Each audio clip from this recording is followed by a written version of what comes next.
Welcome back to my top 10 learnings from my business from 2016 and my predictions for what's coming in 2017 in our lovely little land of transformation leadership. And so this is going to be number 9 here. Of course, I mentioned I'm counting down from 10 down to 1 over the last 10 days of 2016. If you missed yesterday's video, which was number 10, I've posted a link to it in the description of this video, so you go ahead and click on that, and that'll take you to lesson number 10, which I called the rule of complexity. And that video has been extremely well received and has really struck a chord for people, so I recommend that you check it out, that you watch that one as well. So let's move on to today's, which is my lesson number 9, which I'm referring to as the easiest way to significantly increase your conversions. And in the examples and stuff, I'm going to be referring to online sales conversions. So these concepts, or what I'm about to share with you, could just as easily be taken offline as well. Okay, so first let's define conversion. So this, people tend to be aware of the the word and what it means and how it applies to their campaigns. However, I'm going to take a position on it, or a stance of the definition of the word in its most general sense, which it's likely that you never thought of it in these terms. So in the end, what matters, or the conversion metric that actually matters in the biggest context, there's only one, and it's the amount of money that you keep from any campaign. So that, taking into account refunds or payment plans that either get where people make the installments, or sometimes they don't, right? They cancel or whatever, or stop. So with regards to any campaign that you do, it's the money that you end up keeping on deposit in your account relative to the total exposure of your message. That's the ratio that determines your conversion, the amount of money you keep relative to the overall exposure. So I'll give you an example. Let's say that you were going to run a simple campaign where you were going to send some emails out, or send an email, let's just say, keep it really simple. You're sending one email out to all your contacts and inviting them to get on a webinar with you. So they click on a link, they go to a webinar registration page, they sign up, they attend the webinar, you're going to teach them something amazing, and at the end, you make an offer for some product or program that you sell. Very straightforward, very common type of campaign. So in this case, there's a lot of micro conversions along the way that you could measure, right? So you're sending out an email to your entire list. Well, there's the number of those people that actually open the email. That's your first micro conversion. Then of the people that open it, some of those people are going to click on the link. That's your next one. Of the people that click on the link to go to your registration page, well, some of those people are going to actually register for your webinar. That's another micro conversion. Of the people that register, some of them will show up. Of the people that show up, some of them will stick through to your offer. Of those people, some of them will buy your offer. And of the people that buy your offering, some of those people will actually pay for it, or give you the money, not cancel or not ask for a refund, those types of things, your retention. Okay, so those are all micro conversions. And so in that case, the first thing I'll say, now this is not my main point, this isn't like I'm building to the big my big takeaway here, but in the first thing that I'll say, though, that's really important in increasing your conversions is to be aware of what the ratio is at each of those steps, each of those micro conversions, and be aware of where's the weak link here, where's your opportunity for the least amount of effort to have the biggest impact overall. Like, if you're getting great open rates to your emails, but the click-through rate is crazy low, well, then it's quite likely that the biggest opportunity for you within the campaign is to get better at the actual email copy, to get more people to click through. Or maybe lots of people are clicking through, but the registration page is converting really low. Well, then that's going to be your biggest opportunity, et cetera, down the line. And knowing that if you can, let's say, just for sake of argument, if you can double the conversion at any single one of those micro steps, micro conversions, then you double the result, assuming the other ratios hold true. So anyway, so when it comes to conversion in all your campaigns, I invite you to look at it that way and to make sure that you're tracking all these things, or even better yet, someone else in your organization. If that's not your forte, tracking the numbers and all that, well, by all means, have someone else do it. It just needs to get done, right? It doesn't have to be you, for sure. Okay, so so that, again, that's not my big takeaway here. So but that is an important point for sure. Okay, so my big takeaway. All right. So remember that you are this idea of the conversion. So most people would see it as, well, my conversion is whatever the total number of buyers is from the campaign relative to some pool that they're measuring. So some people would say, well, the conversion is I had 100 people on the webinar and 10 people bought, so my conversion is 10%, and that's what they're measuring. Or they might say, oh, but I had 10 people buy out of 200 people that registered for the webinar, so I had a 5% conversion.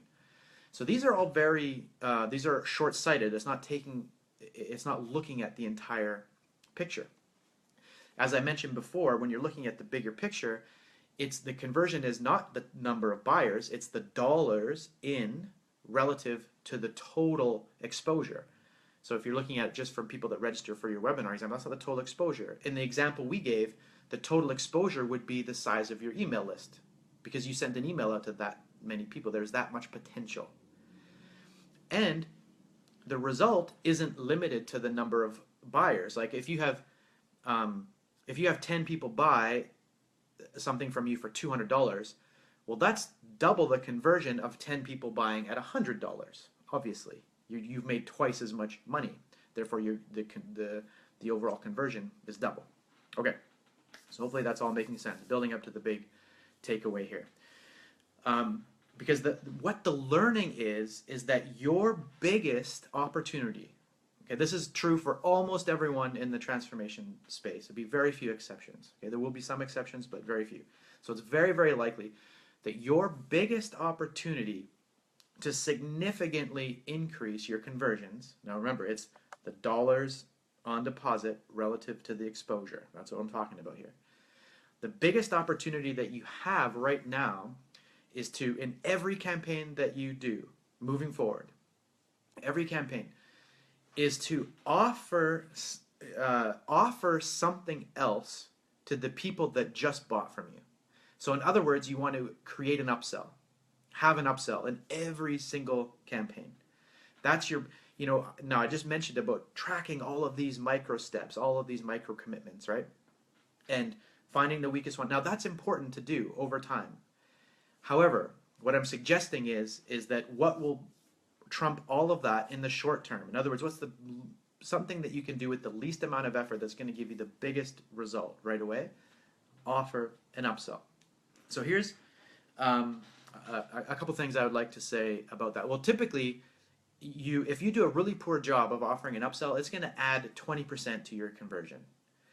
And we've had many campaigns where it adds 40, even 50%, meaning for the same campaign, we do the same set of steps, but just by offering an upsell, we'll do 40 to 50% more in revenue.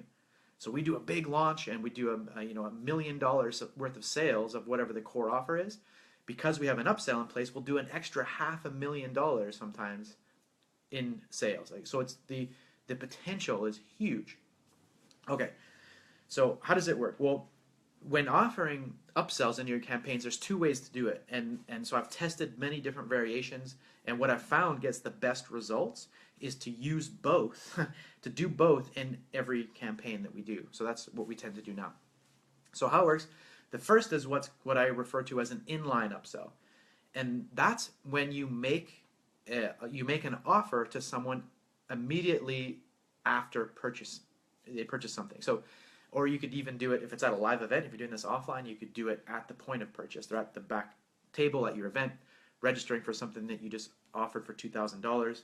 Well, the person at the table could let them know of an additional offer, like for $10,000 or something, where they get some other amazing thing. That would be an example of an upsell as well. But anyway, so let's keep it to online for simplicity's sake.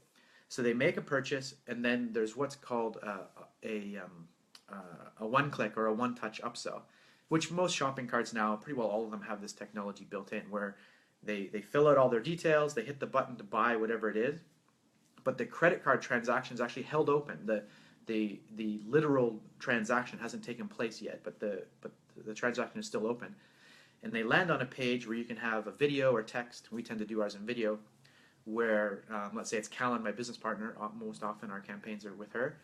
She will describe some other opportunity that they have that they may want to take advantage of. Let them know the logistics and the benefits and the tuition, whatever, and then just say, well, hey, if you simply click that button below, and you'll get that offer instead. If not, that's by all means, you can click on the other link, and that'll take you directly to the members area for what you just purchased. So that in and of itself tends to add a good 10 to 15% to any campaign that we do. But then where the real magic is, what we do at the end of any campaign, we'll wait a few days, and then we always host a webinar. Well, typically we'll do a series. We'll do it 2 or 3, sometimes even 4 times. But anyway, we'll host a webinar where the function of the webinar is to make the upsell offer. Because originally, with the inline upsell process, only the people that went through your campaign and then bought actually see that offer.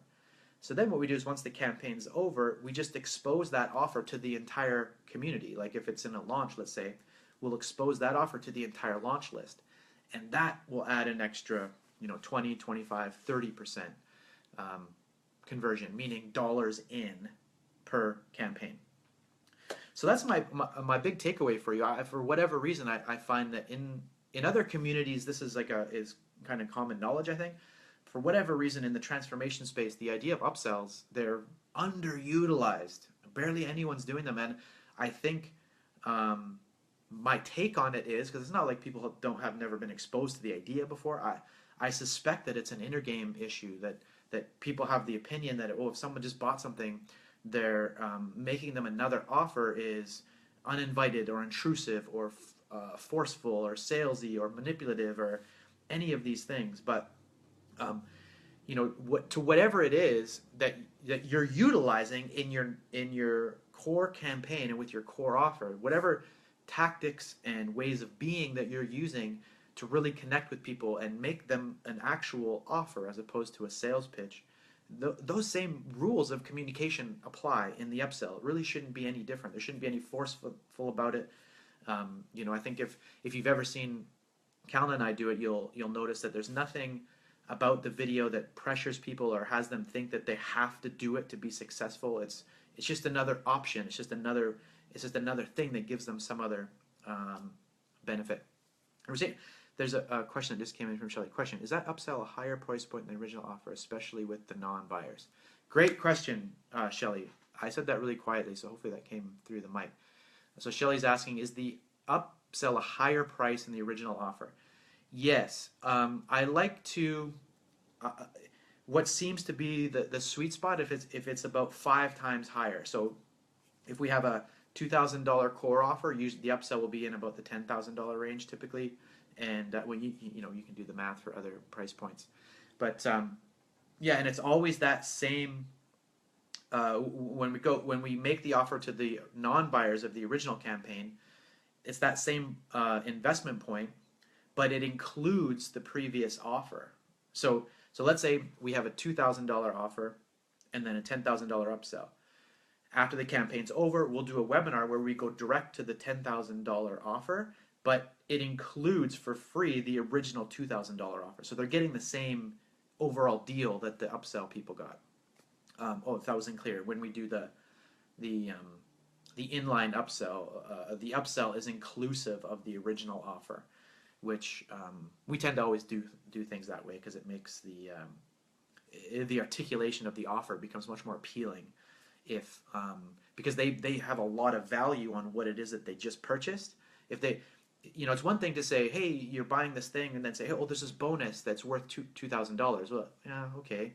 But if they just filled out their payment details to buy something for $2,000, well, it has exactly $2,000 worth of value for them, obviously, because they just agreed to that. So when that now becomes a part of this bigger package, now they're getting this $2,000 thing for free by investing in the $10,000 thing. So the proposition becomes very powerful. But great question, Shelley. So yeah, my big takeaway, my invitation, my encouragement to you is to take a look at the campaigns that you're already doing and just look to add an upsell. And in both inline and post campaign. And then lastly, just to, to either identify or remind you if you've heard this before, what makes for a really great upsell. Because the person that you, in your campaign, especially when it's the inline upsell, they just purchased something. So what is the most appealing thing that you can offer to someone based on what you know about them? And so you want it to be one of three things. So they just bought something to get a specific result.